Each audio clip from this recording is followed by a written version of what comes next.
Bueno, no sé si empezamos o... Sí, bueno, a todos y todas nuevamente un saludo. Hemos planteado un conversatorio hoy sobre el tema que tiene que ver con las prioridades de la política educativa pública, y pues a pesar que es un tema nacional, pues la idea es que sea un tema que, pues a propósito de la Alcaldía de Bogotá, nosotros también hemos insistido porque hemos tenido propuestas de política educativa pública avanzada de manera permanente. Esa es la característica de FECODELA y en particular de nuestro equipo de trabajo. Entonces empezamos por ahí, directora Forever. Sí, señor, encuentro con la pedagogía, preescolar de 3 grados, educación primaria e inclusión, prioridades de una política educativa pública avanzada, conversatorio con Ángel Pérez, Miguel Ángel Pardo y Heidi Quijano. Bueno, entonces presentemos quién es Ángel Pérez, sí, porque pues nosotros lo conocemos, nuestros seguidores pero es más conocido que nosotros, de pronto es el que nos tiene que presentar a nosotros. De pronto hay alguno por ahí que dirá, bueno, ¿por qué lo invitan? Es un personaje importantísimo acá donde nuestro compañero y amigo Ángel Pérez Martínez es asesor nacional e internacional, experto en políticas educativas públicas, es subsecretario de Educación en Bogotá en la época del compañero Abel Maestro Rodríguez, cuando el maestro Rodríguez estaba en la dirección de la Secretaría. Y bueno, como yo siempre he dicho, y a Ángel a veces no le gusta que yo le diga, fue el arquitecto de ese gran salto que tuvimos en el periodo alternativo de Lucho, especialmente todo el fortalecimiento de la educación pública, el atajar las concesiones, el construir colegios con maestros oficiales en colegios oficiales. Digamos que hay muchos más títulos, pero dejemos, pues si no, no nos queda para el conversatorio. Bueno, Ángel, muy buenos días. Bueno, buenos días a todos los maestros, a los directivos docentes y a los padres de familia que con seguridad nos están escuchando hoy acá en Bogotá. Y un saludo también muy especial a Heidi y a Miguel, que ustedes saben mi admiración y mi respeto por ese trabajo tan extraordinario que realizan en favor de la educación y en favor de las luchas sociales, no solamente en el esfuerzo de mantener derechos, sino en mejorarlos y en conquistar ojalá unos nuevos. Bueno, conversamos a propósito del triunfo en las elecciones del 26 de octubre por parte de la alcaldesa. Nosotros conversamos con Ángel. Bueno, ¿y ahora qué hacemos? Y pues a pesar de que no tengamos una incidencia directa en la alcaldía ni en la Secretaría de Educación, toca plantearlo, sí es nuestro deber siempre en este proceso de fortalecimiento de nuestras propuestas de política educativa pública, dónde estarían las prioridades y plantearnos eso. Y alrededor de un buen café, un expreso corto muy espumoso, estuvimos hablando sobre el particular y hablábamos que por lo menos hay unas prioridades que son el preescolar de 3 grados en los colegios oficiales y con docentes oficiales, la básica primaria y el tema de la inclusión. Digamos que esas son unas prioridades imparagitables, como dicen los compañeros de la costa. Y sobre el particular, a pesar de que no podamos abordar hoy los 3 aspectos, sí queremos por lo menos enfatizar que para nosotros va a ser una materia de insistencia permanente. Podremos decir algunas cosas sobre lo de inclusión y sobre lo de cómo fortalecer la básica primaria, pero pues podríamos mirar hoy y concentrarnos un poco en el tema del preescolar de 3 grados. Sobre todo que es una de las de los alcances de la negociación del año pasado y de los compromisos de Claudia López este año con la alcaldía. Entonces, Ángel, hace 2 años tuvimos el preescolar, el prejardín, jardín y transición. Hubo un retroceso muy grande la administración pasada, que nos quitaron ese jardín, lo pasaron a integración social, pero es que hay una gran necesidad que los niños estén en un ambiente educativo y puedan estar en él desde estos grados, ¿no? No solamente con la asistencia y el cuidado, sino esa preparación que es diferente cuando se la da una institución educativa.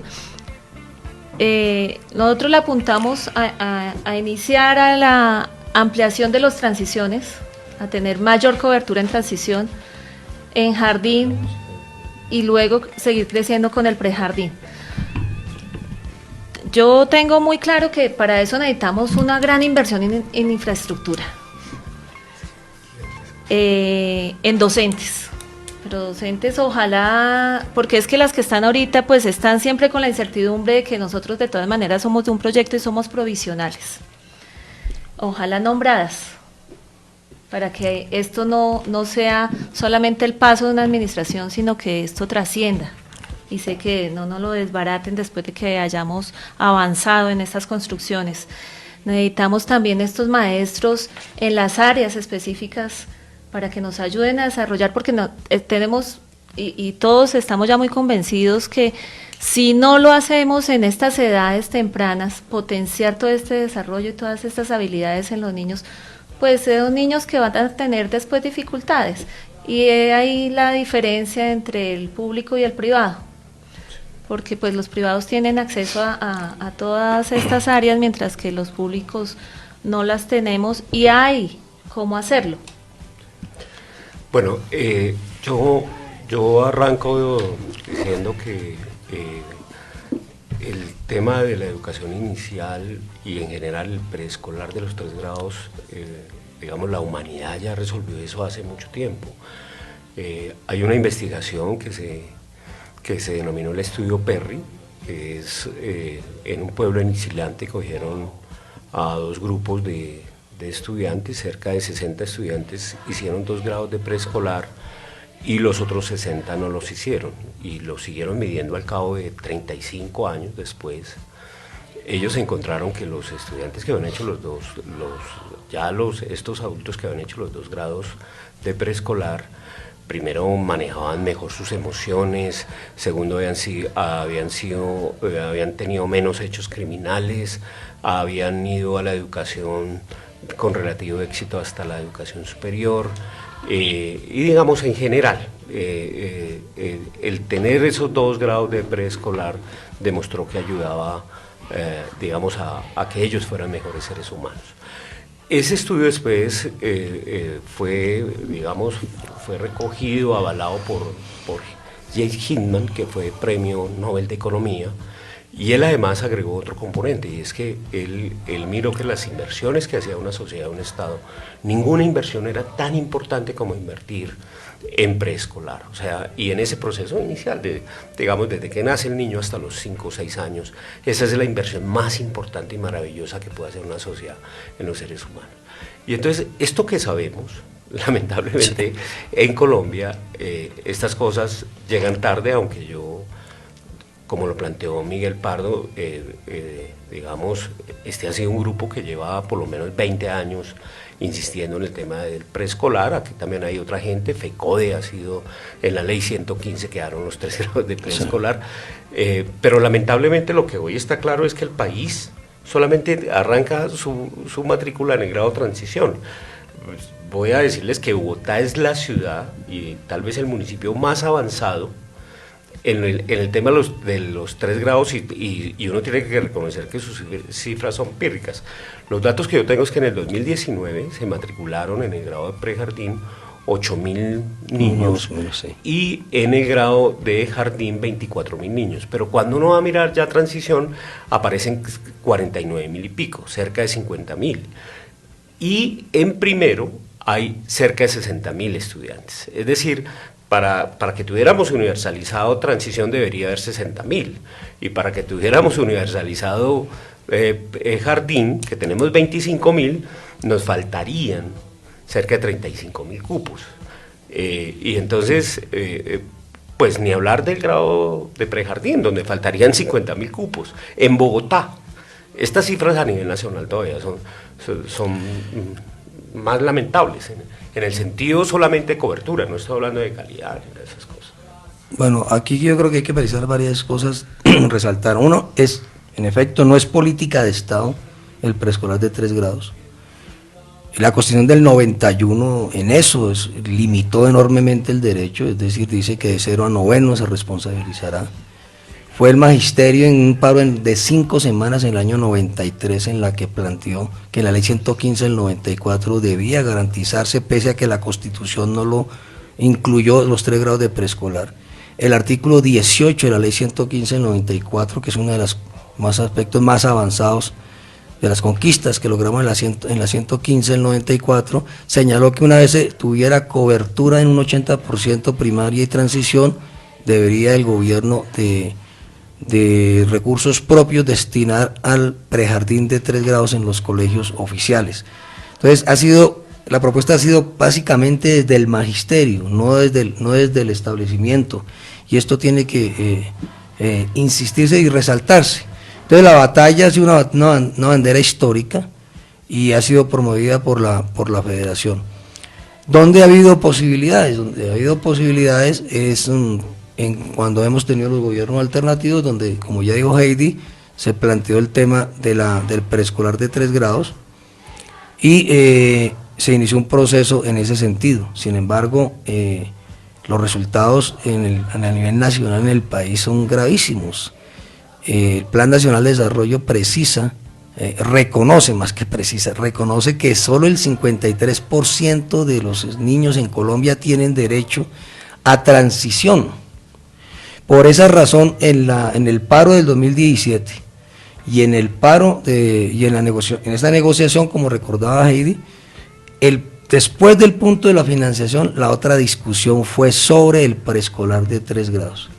Hasta lograr en el acuerdo número 2, acuerdo FECO de gobierno, que debe haber un proceso de universalización, y en ese orden de ideas se planteó que la transición tuviera un proceso de universalización del 80% en el 2021 y el 100% en el 2022. Y hay unas cifras para jardín de 7.5 para el 2022 y del 20% para el 2023, y el del prejardín de 7.5 para el 2024 y 10% para el 2025. ¿Cuál es lo que nosotros queremos insistir?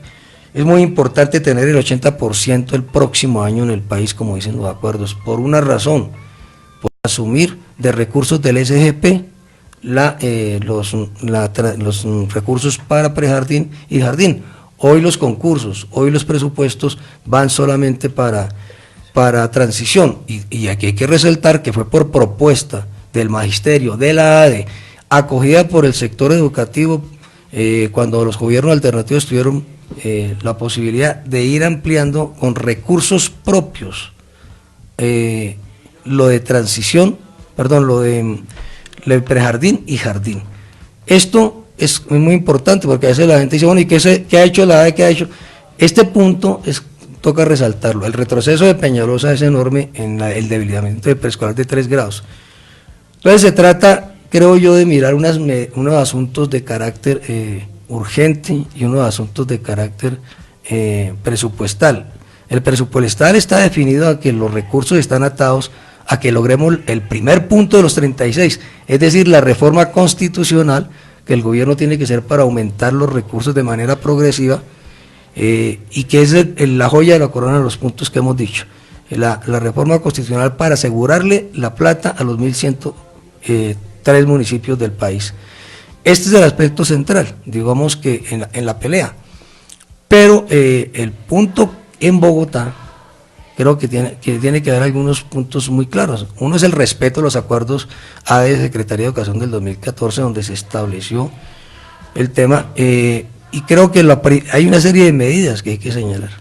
Bogotá tiene la posibilidad, como lo ha hecho, y las cuentas las tiene más claras Ángel, la nación, cada peso que da la nación, Bogotá tiene la posibilidad de poner otro peso.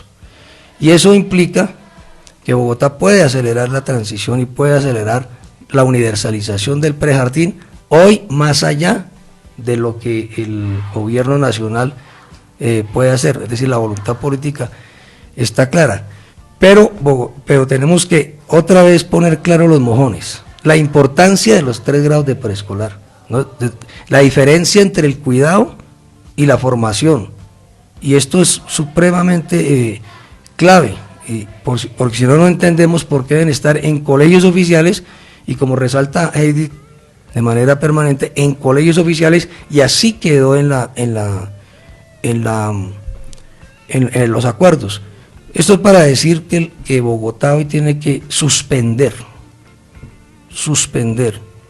ese desconocimiento a la escuela y a la profesión. Es decir, en este momento se le está entregando a instituciones ajenas a la educación el preescolar. Es decir, me refiero a las cajas de compensación. Y en segundo lugar, está vinculando maestros por OPS para que atienda los colegios oficiales, lo cual tiene unos efectos laborales desastrosos, regresivos, humillantes, pero adicionalmente significa que no hay respeto por la profesión y respeto por la dirección académica que debe tener los maestros y maestros de planta. Creo que esto es un punto que es inmediato proceder en ese sentido. Otra cosa, Miguel, acá como complementando un poquito, cuando Ángel Pérez hablaba sobre el estudio que hicieron, pues no nos tenemos que ir tan lejos. Yo estaba como coordinadora en ese momento de preescolar y primaria, y nosotros teníamos un análisis muy sencillo en las comisiones de evaluación que se hacen en cada periodo. Los niños que habían estado en la institución en prejardín, jardín y transición no presentaban ningún problema de convivencia ni en primer grado, mientras que los niños que presentaban problemas tanto en la parte de convivencia como de hábitos, como de tantas habilidades, eran los niños que no habían estado en el colegio, ya fuera porque estuvieran en una privada o porque vinieran de otro lado, o simplemente no habían pasado por ningún centro educativo. Entonces, pues esto nos demuestra que sí es necesario que los niños estén. Y por otro lado, como complementando un poquito la idea de Miguel, dos cositas. Una, que pues yo no entiendo por qué no ocurre lo mismo en los colegios públicos que en los privados. Uno ve en los privados, los transiciones y los jardines son grandísimos, y luego se va disminuyendo, pueden ser 5 transiciones, y cuando se gradúan son 2 onces. En cambio, en los públicos pasa lo contrario. Los prejardines y los jardines y los transiciones son 3 o 4, y ahí van creciendo, porque es que cuando pasan a primero son 5 primeros, además atiborrados, porque pasan de ser grupos de 25 a ser grupos de 45. Entonces imagínate la desproporción, ¿no? Y lo otro, nosotros no necesitamos jornada extendida en preescolar para hacer lo mismo, porque es que las cajas de compensación están llegando a acompañar a los niños 2 horas más de clase, a hacer una actividad complementaria, más no a dar esa complementación que se necesita, como es artes plásticas, educación física o inglés. Eso es lo que necesitamos en las aulas, dado por maestros nombrados directamente por las secretarías. ¿Por qué? Porque es que estos maestros sí se pueden hacer cargo y responsables de los niños que están en el aula, mientras que lo que estamos haciendo es incrementarle el trabajo a las profesoras responsables de estos niños, porque tienen que estar en ese acompañamiento permanente de los niños, estén con ellas o no estén con ellas en actividad. Entonces era ese complemento, Miguel. Vale, Ángel. Sí, es que cuando miramos el tema de educación inicial, ya el aterrizaje de eso es todo un gran reto. Yo antes afirmé que, por ejemplo, para el grado jardín faltan cerca de 35.000 cupos en Bogotá para avanzar en universalizar. Y voy a hacer un escenario de que en los próximos 4 años se crean 20.000 cupos en el grado jardín. Y voy a proponer que cada aula tiene 20 estudiantes. Es decir, uno tendría que pensar ya cómo se consigue 1.000 salones en la infraestructura educativa distrital. Y si no los hay, toca destinar recursos para adecuar, para hacer ajustes e inclusive para ampliar en algunas partes, y en algunos colegios hay esa posibilidad, en otros no. Y entonces, por ejemplo, Nosotros, Abel Rodríguez y yo, le propusimos a Gustavo Petro que por qué no se compraban unas casas al frente de los colegios solamente para esos 3 grados, pero que estuvieran ligadas al colegio, que los niños pudieran utilizar el comedor escolar, pudieran utilizar biblioteca y los profesores se pudieran integrar, digamos, a las reuniones de colegio, a la cultura del colegio. Y yo les digo, pensar en esas 20.000 aulas y adecuar, eso es un costo gigantesco, pero habría que pensar automáticamente en 1.000 maestros nuevos que ojalá tengan formación en educación inicial. Digamos, en eso yo entiendo que hay unas luchas sindicales y un tema de estabilidad y demás, pero no nos puede ocurrir que empezamos a bajar profesores porque tenemos el problema de que está disminuyendo la matrícula en todo el país, de crecimiento demográfico y eso. No nos puede ocurrir que empezamos a ajustar profesores que los mandamos a la educación inicial sin experiencia, sin formación para ello. Y entonces pensemos solamente en 20.000, 1.000 salones, 1.000 maestros, más personal de apoyo, porque que debería ser nombrado por el distrito. Y yo pediría también que ese personal de apoyo fuera especializado, porque es que nosotros tenemos que pensar en educación de calidad para los más pobres. Ese debe ser un reto muy importante. Nosotros no podemos ahora solamente pensar en que es un problema de cobertura, no, sino como lo dijo Heidi, no vamos a crear 20.000 o 30.000, pero como yo diría, de manera parroquial, con todos los juguetes. O sea, que eso tenga la infraestructura, las dotaciones, que tengan los maestros y que tengan el acompañamiento, porque si vamos a hablar de calidad, es por ahí empezamos.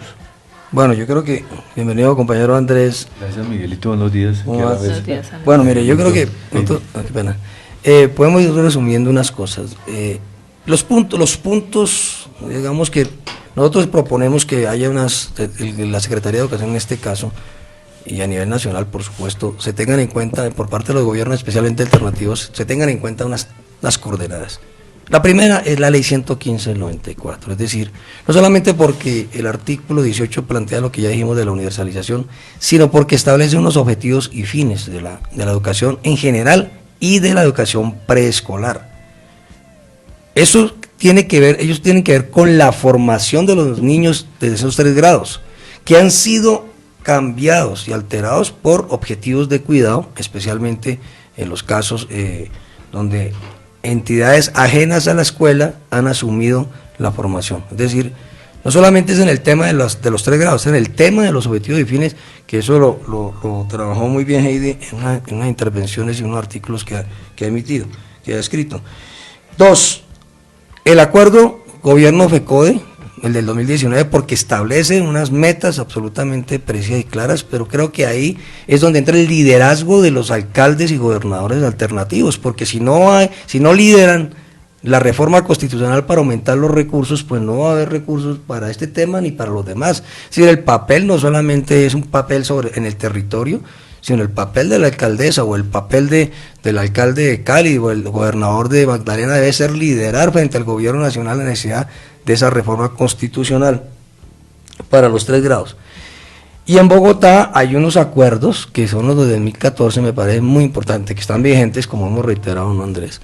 Y que en el tema del preescolar, en primer punto, estableció una planta provisional en el caso de prejardín y jardín, no porque se quisiera, sino porque simplemente, como no hay una financiación de la nación, Bogotá asumió, y esa planta de preescolar no solamente es en maestros titulares en prejardín y jardín, sino maestros en educación física y artística, ¿sí? Y adicionalmente auxiliares pedagógicos, y eso tiene que retomarse porque Bogotá tiene los recursos auxiliares pedagógicos para contribuir a los maestros en los asuntos del cuidado. Entonces Bogotá tiene esos recursos, y en el punto 2 de los acuerdos de 2014 hay otro clave, y es que debe haber un máximo número de estudiantes por grado en prejardín y en transición, jardín y transición.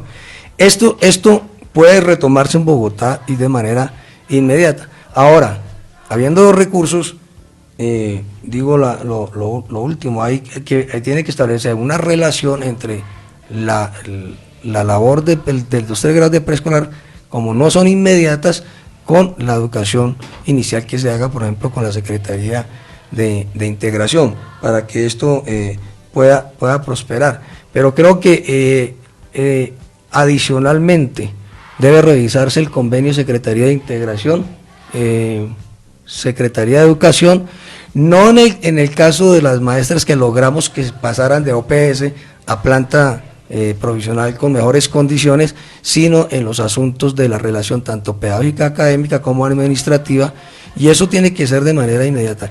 Pero la medida más inmediata que nosotros debemos plantear en Bogotá es la suspensión de los contratos OPS, de las cajas de compensación en los colegios oficiales. Con integración, Miguel, tiene que ser con infraestructura nomás, porque el resto es con los colegios. Sí, vimos que las cajas de compensación realmente no aportaron nada a las instituciones y mucho menos al preescolar, para que en este momento se les dé continuidad. No sé cómo haya quedado el contrato, si haya sido algo que ya estuviera entre las muchas cosas que dejaron amarradas la administración anterior, pero pues esto no podemos seguir teniéndolos en el aula. Yo concluyo una cosita acá porque ya allá nos están haciendo cara que nos vamos a corte institucional. 2 cositas. No podemos dejar los procesos de preescolar sin un proceso de transición a la primaria, porque ahí se está perdiendo todo lo que se hace en el preescolar. Entonces también tenemos que pensar en un proyecto para que en las instituciones se desarrolle realmente ese proceso de transición, y ese proceso de transición, Ángel, tú mejor que nadie lo sabe, eso no se hace con una charla. Esto es trabajo con los maestros y trabajo con las instituciones. Y lo otro es la inclusión, porque nos están llegando los niños de inclusión desde pues pequeños, y pues qué maravilla que pudiéramos enfocar estos niños, porque estos problemas de aprendizaje se pueden apoyar en esas edades, pero pues los maestros no pueden hacer doble trabajo en el aula. Esto necesitamos también un equipo especial para que nos dé este apoyo en las aulas. Ángel, no sé si quieras concluir antes de que nos manden a corte institucional. No, yo simplemente diría que también acá hay una responsabilidad, digamos, la Secretaría de Educación, y yo creo que Claudia López y Edna Bonilla están comprometidos con el tema de la educación inicial, pero también hay una responsabilidad de los colegios. Yo creo que hay que trabajar en equipo, hay que hacer integraciones. Digamos, me parece ilógico que un colegio haga un gran esfuerzo por tener 2 o 3 grados de preescolar, que las maestras trabajen en un proyecto y luego todo ese esfuerzo se pierda en primaria porque no hay la suficiente coordinación y demás. Y termino diciendo esto: los colegios privados de buena calidad tienen normalmente 2 o 3 grados de preescolar con un solo equipo de profesores. Toda la gente que trabaja en el colegio es del colegio. No, mejor dicho, un colegio privado no le pide a una caja o a otro de afuera que le contrate 2 o 3 personas para que vengan a trabajar ahí a raticos. No, sí. Son del colegio. Eso, como decía mamá, eso no tiene perdón de Dios, ¿no?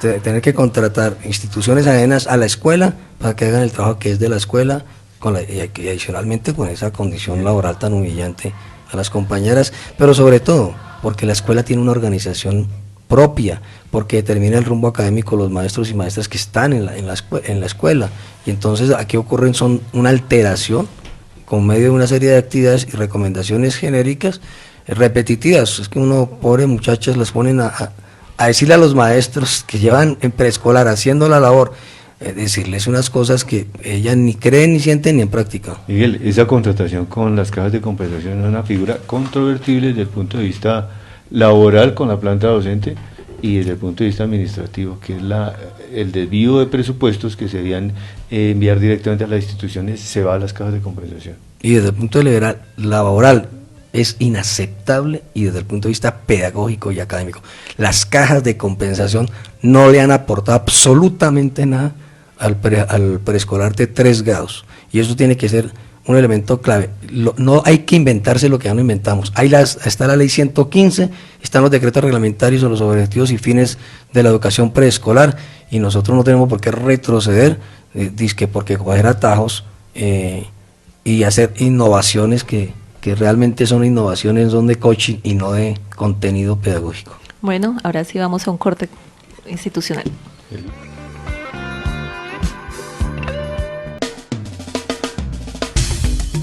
Canapro, Cooperativa Multiactiva de Aporte y Crédito del Sector Solidario, desde hace 61 años ofrece a sus asociados los servicios de crédito, recreación y educación con un alto compromiso en las perspectivas económicas, sociales y ambientales.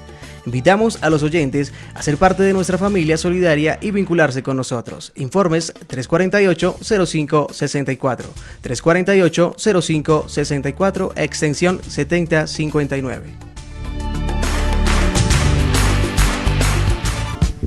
Yo no sé si, no escuché si Jorge nos invitó al espectáculo de Vila, todavía no, es más adelantico, pero para que vayan guardando plática porque ese espectáculo está muy bueno. Es un actor colombiano que trabajó en el Circo del Sol y tiene un espectáculo muy bien armado y es esta semana. Bueno, vamos para el cierre de nuestro conversatorio de preescolar, primaria e inclusión. Listo, yo creo, insisto, hoy el tema prioritario es para nosotros preescolar de 3 grados y primaria. Es muy importante que los 8 primeros años, que son muy importantes para el desarrollo humano, tengan las garantías, todas las garantías desde el punto de vista académico y pedagógico y además de las condiciones de infraestructura y de alimentación. Bogotá tiene hoy las posibilidades en recursos, tiene unos acuerdos que lo favorece tanto de ADE como Secretaría FECO de Gobierno, y pues tiene la posibilidad de jugar un liderazgo en el tema de impulsar la reforma constitucional. Y quiero agregar, para nosotros además de esos 3 grados de preescolar y 5 primaria, es lo de la inclusión, y estamos en una discusión con el gobierno sobre el particular. Y en ese sentido es que nosotros sí seguimos insistiendo que no hay que desvirtuar la inclusión confundiéndola con que todos los niños pueden ser incorporados al aula regular. Esa es una discusión que tenemos abierta en las mesas de negociaciones en las comisiones de implementación con el gobierno. Y quiero hacer un énfasis. En el tema de los 5 años, nosotros tenemos que insistir en los temas de la primaria y los 3 grados de preescolar y en inclusión, que pasemos, la lucha es pasar en cuanto a los parámetros de 1.0 a 1.5, es decir, que además del titular de curso, tengamos los niños, los maestros para educación física, artística, tecnología, segunda lengua, orientación escolar, de pronto se me olvidó alguna, 5, porque es que si los chicos en preescolar y primaria tienen esas posibilidades, nadie para a los chicos en su proyecto de vida definido de manera inicial. Por eso es nuestra interés. Y lo mismo pasa en el caso de inclusión. Además de tener el derecho a esos maestros, fuera del titular de curso, de educación física, tecnología, etcétera, y orientación escolar, educación artística, el tema es tener los maestros y maestras suficientes para ello. Pero hay que también disminuir el número de estudiantes por grupo y aumentar el número de maestros especializados. Y Bogotá tiene la posibilidad hoy con recursos propios, obviamente, y con la pelea nacional, de poder avanzar en ese sentido. Es decir, condiciones dignas, pero con sustentación académica y pedagógica.